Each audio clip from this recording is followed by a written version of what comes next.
सातारा जिल्हा परिषदेतील high voltage राजकीय ड्रामाचा अखेर थरारक शेवट झाला असून सत्तेची बाजी पुन्हा एकदा भाजपनेच मारली आहे। राष्ट्रवादी काँग्रेस आणि शिवसेना एकत्र येत भाजपाविरोधात मैदानात उतरले होते, मात्र प्रत्यक्ष निकालात भाजपने आपला दबदबा सिद्ध केला आहे। सार्वजनिक बांधकाम मंत्री शिवेंद्रसिंहराजे भोसले आणि ग्रामविकास मंत्री जयकुमार गोरे यांच्या नेतृत्वाखाली भाजपने पुन्हा एकदा सातारा जिल्हा परिषदेवर निर्विवाद झेंडा फडकवलेला आहे। अध्यक्षपदी प्रिया महेश शिंदे यांची निवड झाली असून उपाध्यक्षपदी राजू भोसले यांनी बाजी मारली आहे। गेल्या महिनाभरापासून सुरू असलेल्या सत्ता संघर्षानंतर अखेर भाजपने सत्ता आपल्या ताब्यात घेतली आहे।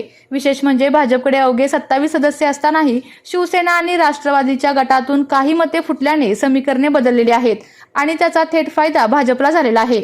या घडामोडीमुळे विरोधकांना मोठा धक्का बसलेला असून एकूणच साताऱ्यातील हा राजकीय थरार भाजपच्या विजयाने संपला असून सातारा जिल्हा पुन्हा एकदा भाजपचा बालेकिल्ला ठरल्याचे स्पष्ट झाले आहे।